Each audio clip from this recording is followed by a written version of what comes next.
not one to be intimidated, especially by her kid sister. Sasha gave it right back to Emily. Oh yeah? You think so? You're little Miss Perfect Christian, are you? You're God's little earth angel? You walk so tight with Christ, do you? Are you so sure about that, Miss Goody Goody? You sure about that? Sasha grabbed Emily's purse and walked over to the kitchen table. Give me that. That's mine. Emily tried to snatch her purse from her older sister.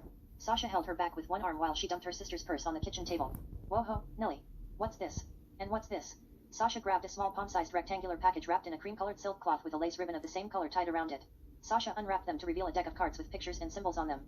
She shuffled them into the air, and the three girls watched them fall miscellaneously to the floor. GM, Sasha snickered sarcastically. I didn't know Christians were allowed to play with tarot cards. Sasha pretended to be blind, stuck her hands out over the table, and picked up a few cards.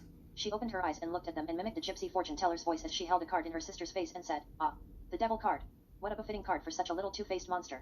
Sasha held up another card in her sister's face, not caring about making Emily mad. Ah, the Wheel of Fortune. Well, my dearie, your fortune has changed. Sasha ripped up the card and threw it in Emily's face as her voice turned back to normal and she yelled at the top of her lungs, seeing as how we have no parents now. Sasha bent down, picked up some of the cards, and sprinkled them over her sister's head as she whispered in her ear, I'm sorry dear sister, but witches don't make it to heaven. Shut up. Stop it. I'm not a witch. I loved God, and I loved Christ. Oh yeah? Then why were you consulting an oracle? What about your altar in your room? I don't see any pictures of God or Jesus, or even what's her face, Mary. Just rocks and water and glass and herbs and smelly crap and shit. Those things are of God. Emily cried out, trying to defend herself, and pushed her big sister with all her might. Sasha pushed her right back with more force, making Emily fall to the floor. She stood over her and yelled back, No, they aren't. They are of the earth. They are of this world, not of God's. It doesn't take a religious person to know that. There is nothing godly about divination and you know it.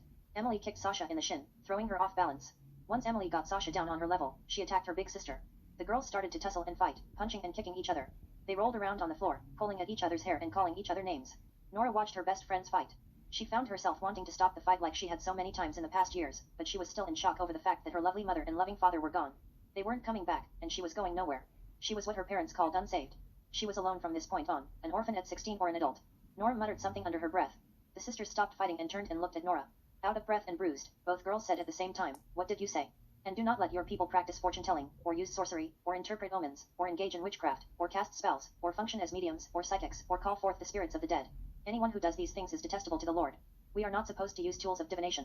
We are not supposed to try to see the future. We are supposed to rely on Him for all our needs and trust that He will provide for us.